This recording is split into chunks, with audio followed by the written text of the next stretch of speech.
On va parler de la fin du droit du sol à Mayotte. C'est quelque chose d'assez... c'est une décision assez forte.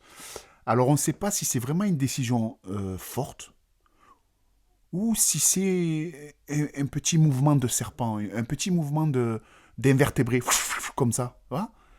On ne sait pas si c'est une grosse feinte ou si c'est vraiment... ou si ça bouge en fait. On ne sait pas si ça bouge ou si c'est une feinte de mouvement. On va voir, on va lire ça. Parce que moi j'ai eu d'autres petites infos, parce que ça par contre, ils en ont pas mal parlé de ce truc. On va voir ça. Alors, fin du droit du sol à Mayotte. Ce que signifie l'annonce faite par Gérald Darmanin.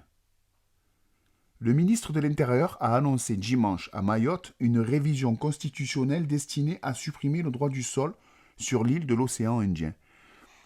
Ok, en fait, ça va être dans la... Parce que, en fait, je me demandais comment tu pouvais faire... Parce que Mayotte, c'est la France. Donc, comment tu peux interdire... Enfin, supprimer le droit du sol que sur un département. C'est ça que je comprenais pas. Ça aurait été aux États-Unis, où chaque État est libre, ils ont leur propre loi et tout. Mais bon, ils sont chapeautés par le gouvernement fédéral, mais ils ont quand même un certain libre arbitre. Ils peuvent quand même faire un peu ce qu'ils veulent, entre guillemets, même si on voit en ce moment qu'avec le Texas, c'est plus tellement le cas. Donc je me demandais comment c'était possible. Donc apparemment, ça serait via la Constitution. Ok. Donc, sur l'océan Indien. Ok. On vous explique les conséquences concrètes de cette décision. Une annonce radicale censée mettre un terme à une situation sociale et sécuritaire explosive. Alors ça, c'est parce que ça, il faut savoir qu'à Mayotte, en ce moment, c'est le feu, en fait. La population, ils, ils en peuvent plus, en fait. C'est super dangereux, il y a de l'insécurité partout, c'est un truc de malade, en fait. Mayotte, en ce moment, c'est un truc de malade. Je crois, si je dis pas de conneries, je crois qu'ils sont 300 000. Je crois qu'ils sont 300 000. Il y a 300 000 Maoris, je crois. Et il y a autant d'immigrés clandestins. Je crois, si je dis pas de conneries, il me semble que c'est ça. Et l'autre fois, dans la semaine, là, j'écoutais RMC en allant au taf. Et il y avait le témoignage d'un habitant de Mayotte, en fait, qui disait qu'il était parti là-bas pour le soleil, tout ça et tout. Et qu'en fait, aujourd'hui, c'était plus du tout ça. C'est-à-dire qu'il avait des barreaux à ses fenêtres, à 18h, il sortait plus. C'était plus du tout le rêve, quoi. C'est devenu super dangereux, ça se prend un coup de machette là-bas. C'est un truc de fou. C'est un truc de fou. Alors, en déplacement à Mayotte ce dimanche, le ministre de l'Intérieur, Gérald Darmanin, a annoncé la fin du droit du sol sur le 101e département français, confronté à une grave crise migratoire. Ah ouais, là, c'est autre qu'une grave crise migratoire. C'est les Comores. Après, on peut comprendre, il y a une différence de niveau de vie entre les Comores et Mayotte. C'est euh, c'est incroyable, la différence qu'il y a entre les deux. Et pourtant, à Mayotte, c'est la misère. Hein. Donc ça vous laisse penser comment c'est la misère dans les Comores. En fait, là-bas, c'est un truc... je sais pas. Et pourtant, Mayotte, c'est déjà chaud. D'ailleurs, le témoignage du mec, il disait qu'il avait de l'eau un jour sur deux. Au robinet, il a de l'eau un jour sur deux. Et pendant l'été, c'est un jour sur trois. Nous, ici, on a quand on veut. Lui, c'est un jour sur deux, voire un jour sur trois. Après, il distribue des packs. Il disait ils avaient la distribution des packs d'eau. Mais voilà, l'eau courante, c'est un jour sur deux. Quoi. Ma foi, voilà, c'est un truc de fou.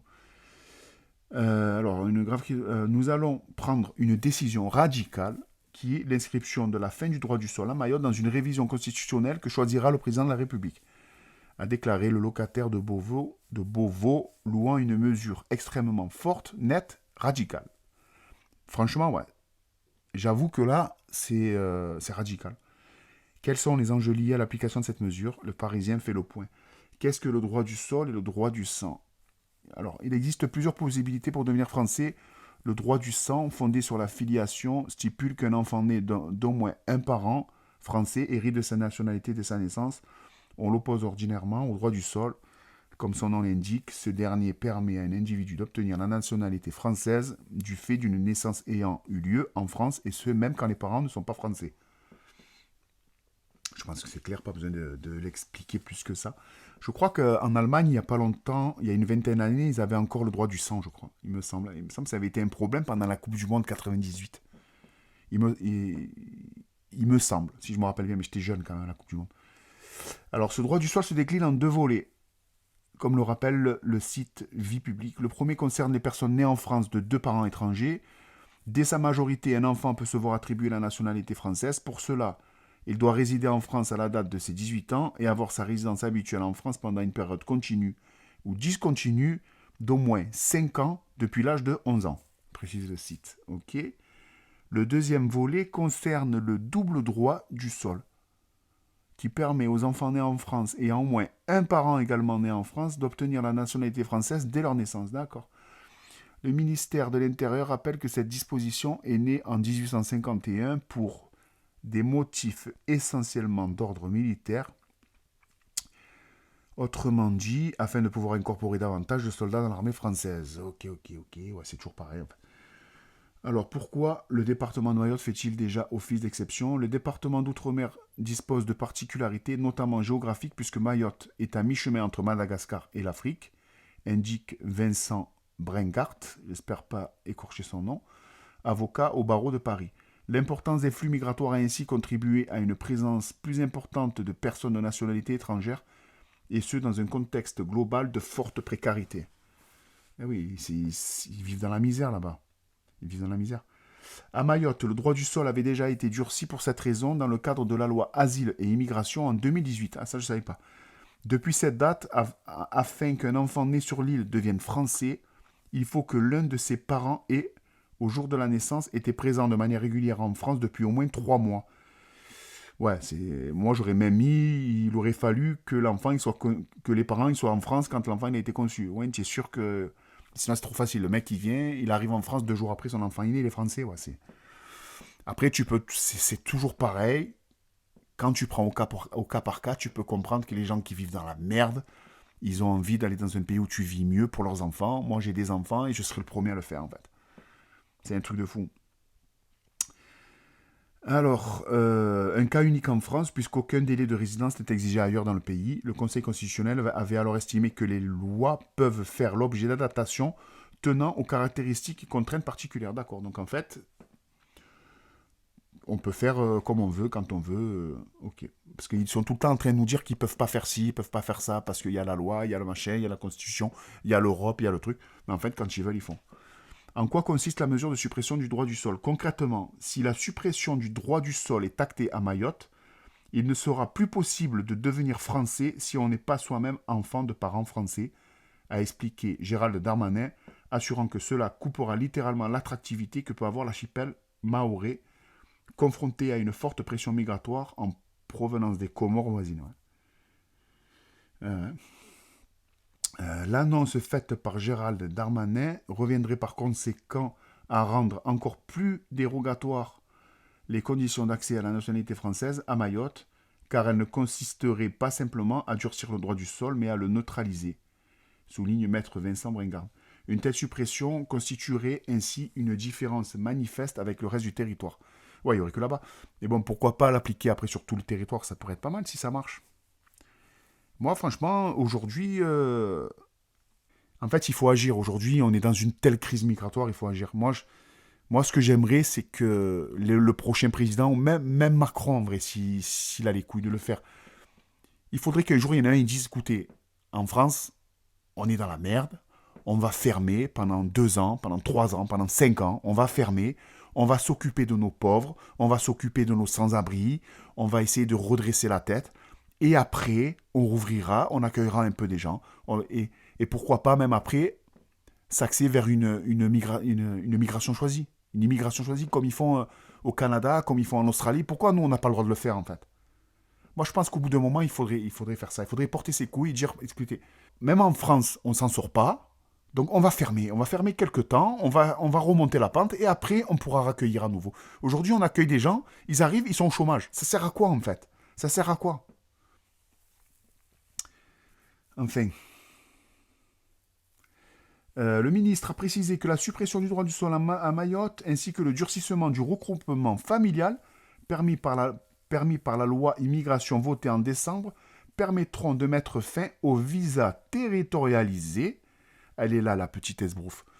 Un dispositif empêchant les détenteurs d'un titre de séjour mahorais de venir dans l'Hexagone. Voilà, en fait, je parlais de ça tout à l'heure quand je disais qu'on ne sait pas si ça bouge vraiment ou si c'est encore juste une petite feinte, en fait. Parce qu'en fait, le visa territorialisé, c'est un visa... Alors, je ne sais pas s'il était, si c'était que à Mayotte, mais en tout cas, c'est un visa qui permettait que tous les immigrés qui rentraient à Mayotte soient bloqués à Mayotte. C'est pour ça, d'ailleurs, que Mayotte a été débordée. Et en fait, en supprimant ça, en supprimant le visa territorialisé, ça va permettre, en quelque sorte, le transfert de toute l'immigration qui arrive à Mayotte vers la métropole. Et comme... après, moi, je pense, vu qu'ils vont débarquer comme ça va permettre de faire ce que voulait faire Macron avant, c'est-à-dire disperser tout ça dans les campagnes. C'est-à-dire qu'en fait, toi, tu es là, tu quittes la ville. Moi, par exemple, c'est ce que j'ai fait. Moi, j'ai grandi dans un quartier aussi, j'ai quitté. Je voulais pas que mes enfants grandissent là-dedans. Je suis parti, je me suis retiré un peu. Je suis en campagne, dans le Var, je suis en campagne, c'est le top. Et on l'a vu, les gens, ils arrivent là-bas, et à Mayotte, c'est à coups de machette qu'ils se prennent. Les immigrés, ils arrivent, c'est à coups de machette qu'ils règlent les problèmes. Mais dans les villages en France, moi, je vois par exemple dans mon village, il y a 70% des gens, c'est des chasseurs. Donc il y a 70% des gens, ils ont des armes. Donc ça va être quoi en fait? Ça va être machette contre fusil?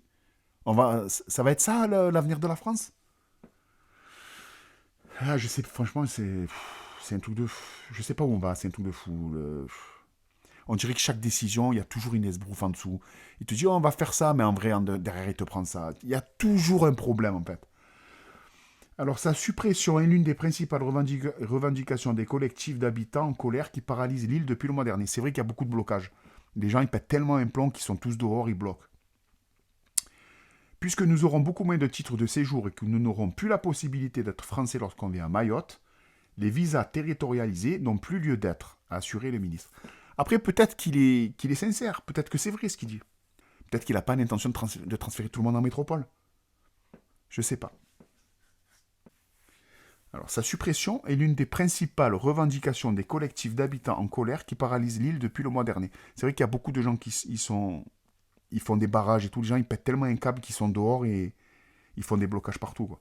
Puisque nous aurons beaucoup moins de titres de séjour et que nous n'aurons plus la possibilité d'être français lorsque l'on vient à Mayotte, les visas territorialisés n'ont plus lieu d'être, a assuré le ministre.